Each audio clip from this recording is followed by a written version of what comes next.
Sir Isaac Newton. He was born December 25, 1642.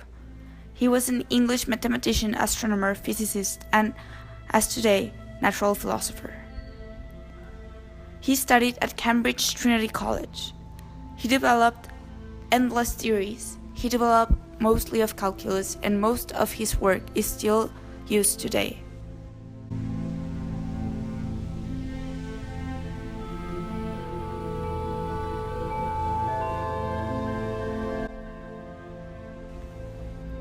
It was 1661 when Isaac Newton started attending Trinity College in Cambridge. Little did he know that he would spend the next years of his life developing calculus theories that still dictate how many of the things we know today function. And to think all started in a classroom. I need to find a way to find the slope at any point on a curve, whose slope was constantly varying. However, there doesn't seem to be any rule to use in order to do so. Read the book of Willis. There he explains how to find the square of an equal area of a parabola and a hyperbola with indivisibles.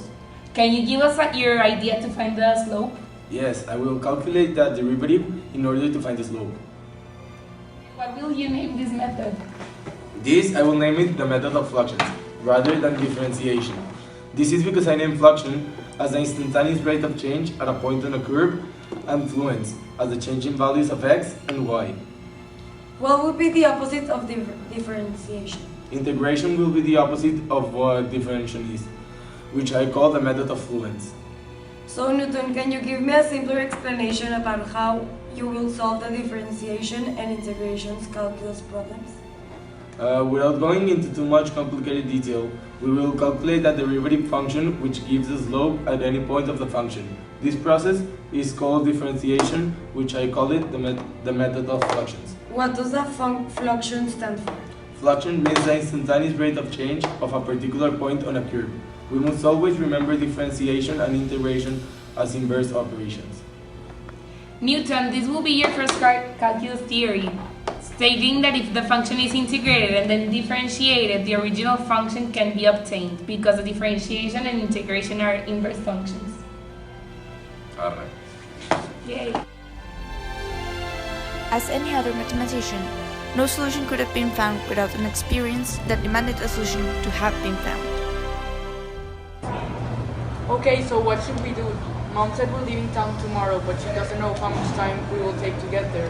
And I think it's really important to know when we get there and when we leave, because if not, we won't be able to get to the hotel on time.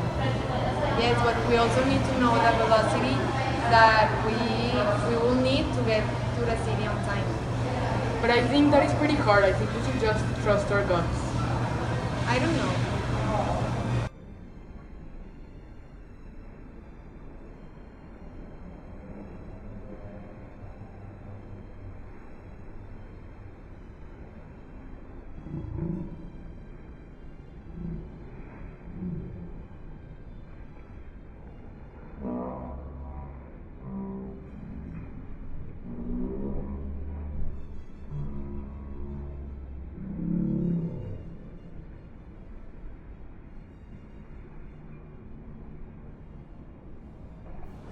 We have like a very big problem. I think you should help us. We don't know how to calculate the velocity our car needs to go if we are leaving tomorrow town and we need to leave and get there on time. What should we do? Should we just go ahead and trust our guts? Definitely not. I am a firm believer that there is a mathematical way to solve any issue. In case we can apply a method I just finished investigating, I like to call it the method of fluence. Here is a way you can do it. With the information that his cousins gave to Newton, Newton knew he had to apply the method of fluence in order to solve their issue. This is the information that was given to him about the particular car they were driving.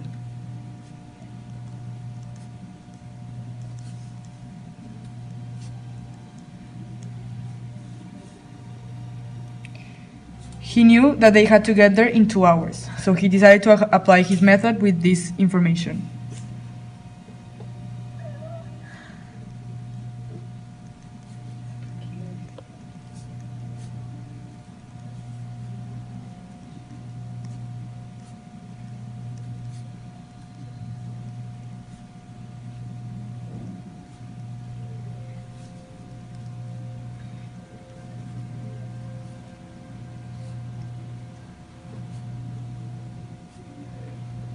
This was a formula he had. Now he just had to apply the time.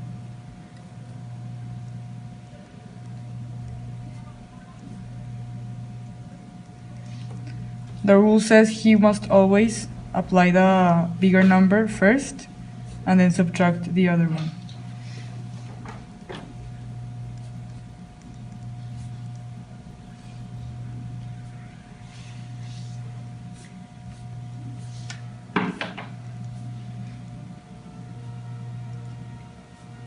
This was the velocity his cousins need to have. After proving his theories right, he publishes his work in 1693, and it turns out other mathematicians had the same ideas, which whom was accused by the Royal Society of plagiarism. They argue about who discovered these theories.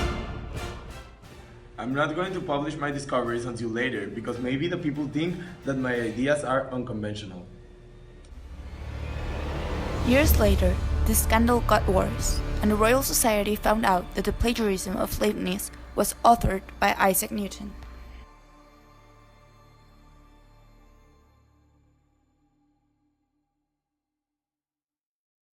The work of Leibniz is plagiarism from the discoveries of Isaac Newton. Those are my discoveries. I have never heard of the calculus of fluxions until I read the work of Wallis. After the deliberation, we are giving credit to Isaac Newton because he was the first to find the discoveries, but we are giving the credit to Leibniz for the first publication. Years later, in 1684, Leibniz published his theory, and in 1993, the discoveries of Newton's are published.